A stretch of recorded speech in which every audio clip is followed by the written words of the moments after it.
देखिए, hit and run के बाद दूसरा कानून है सीएए, जिसकी भी मॉब लिंचिंग की कोशिश की गई थी और शायद एक बार फिर से उसकी कोशिश की जा सकती है। सीए यानी कि नागरिकता संशोधन अधिनियम, नागरिकता कानून 2019 में इस कानून के विरोध में शाहीन बाग आंदोलन और दिल्ली दंगे हो चुके हैं और अब ये कानून 2024 लोकसभा चुनाव से पहले लागू होने जा रहा है। इस सीए कानून पर ओवैसी ने संकेत दे दिया कि देश को फिर शाहीन बाग बनाने की कोशिश हो सकती है।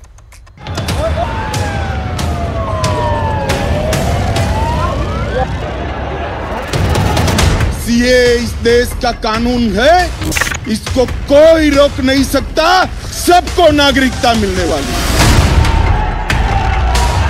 CAA is anti-constitution. It will be a grave injustice, especially to the Muslims. कितनी बार ये खबरें, कितनी बार हवा हवाई बातें, एक बार और से क्या धर्म एक्स्ट्रा टेरिटोरियली या टेरिटोरियली नागरिकता का आधार हो सकता है या नहीं? संसद से पारित कानून है, लागू तो होगा, होकर रहेगा। नागरिकों से संवाद करना चाहिए क्योंकि देश की विविधता इस देश की पूंजी है। ममता बनर्जी इस राज्य के मुख्यमंत्री और तृणमूल कांग्रेस की सभानेत्री जो है, साफ सुथरे भाषा में उन्होंने कहा कि सीएए बंगाल में नहीं लागू होगा। चुनाव आएगा तो इस तरह के मुद्दे आएंगे, हिंदू मुसलमान मंदिर मस्जिद, और तो मुद्दा है क्या? देखिए, आज से 11 दिन पहले नरेंद्र मोदी सरकार ने गारंटी दी थी कि सीए लागू होकर रहेगा। गृह मंत्री अमित शाह ने कोलकाता में कहा था कि सीएए देश का कानून है और इसे लागू होने से कोई नहीं रोक सकता।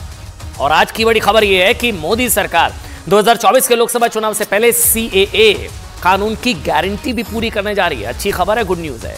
सीए पर सूत्रों के हवाले से खबर है कि 2024 के चुनावों की घोषणा से पहले ही केंद्र सरकार सीएए यानी कि नागरिकता कानून लागू कर देगी। इस खबर का मतलब यह है कि भारत में 100 दिन के अंदर नागरिकता कानून लागू होने जा रहा है। बहुत बड़ी खबर है ये। 2024 के लोकसभा चुनाव अप्रैल और मई में होने वाले हैं, सब जानते हैं। मार्च के अंत या अप्रैल की शुरुआत में चुनाव आयोग तारीखों की घोषणा करेगा और इससे पहले ही भारत में नागरिकता कानून लागू हो चुका होगा, ऐसी संभावनाएं हैं।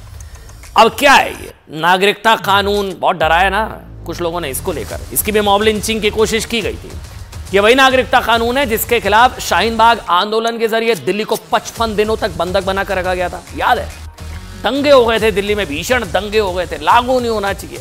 कम से कम 53 लोगों की मौत हो गई थी इन दंगों पर। दिल्ली पुलिस ने अपनी चार्जशीट में कहा था कि दिल्ली दंगों को पूरे देश में फैलाने की बात कही गई थी, हिंदुओं को चुन चुनकर निशाना बनाने की बात कही गई थी। सीए के खिलाफ यह अफवाह फैलाई गई थी क्या है कि यह कानून भारत से मुसलमानों को निकालने के लिए है।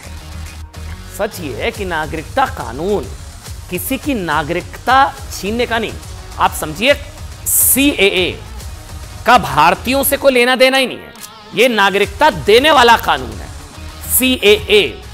भारत सरकार सीए को लेकर जो नोटिफिकेशन जारी करने जा रही है ना, उसमें इस कानून के जरिए भारत के 3 पड़ोसी देशों के प्रताड़ित अल्पसंख्यकों को जिनका रिलीजियस परसिक्यूशन हुआ है उनको सिटीजनशिप दी जाएगी। सीएए का यह कानून 31 दिसंबर 2014 के पहले आने वाले 6 अल्पसंख्यकों पर लागू होगा, जो वहां के अल्पसंख्यक है जिनका रिलीजियस परसिक्यूशन होता है।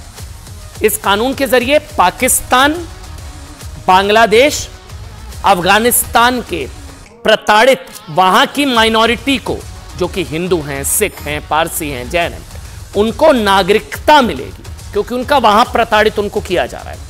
प्रताड़ित अल्पसंख्यकों में हिंदू, सिख, ईसाई, जैन, बौद्ध और पारसियों को भारत की नागरिकता मिलेगी। यह कानून नागरिकता लेने वाला है ही नहीं, यह देने वाला है। भारतीयों से कोई लेना देना ही नहीं है। यानी मोदी सरकार राम मंदिर का प्रण पूरा करने के बाद नागरिकता कानून का प्रण पूरा करने में जुट जाएगी। सूत्र ये भी बता रहे हैं कि केंद्र सरकार ने इसके लिए नियम तैयार कर लिए हैं। माना जा रहा है कि इस कानून से भारत में रह रहे 32,000 से ज्यादा गैर मुस्लिम शरणार्थियों को फायदा मिलेगा। समझ गए आप? इन्हें भारत में नागरिकता का अधिकार मिलेगा। क्या हुआ 2019 में जब नागरिकता कानून पास हुआ था, तब Congress, TMC, NCP, national conference, PDP, Samajwadi party, AIMIM, ज्यादातर मुस्लिम संगठनों ने सीए का विरोध किया। भारतीयों से कोई लेना देना नहीं। डराया गया कि नागरिकता चली जाएगी मुसलमानों की, और भारतीयों से कोई लेना देना ही नहीं है इस कानून का।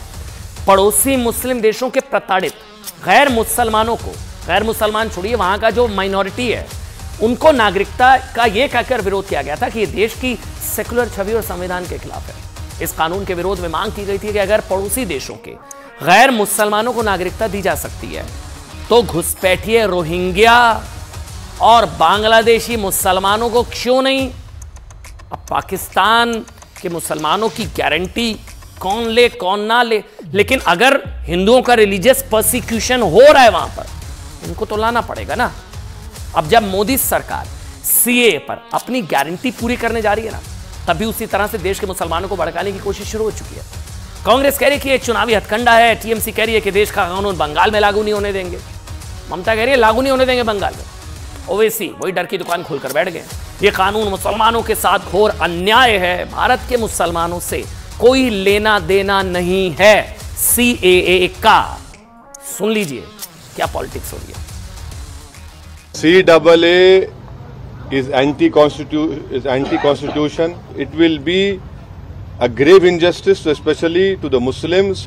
हमारी नेत्री ममता बनर्जी, इस राज्य के मुख्यमंत्री और तृणमूल कांग्रेस की सभानेत्री जो है, साफ सुथरे भाषा में उन्होंने कहा कि CAA बंगाल में नहीं लागू होगा।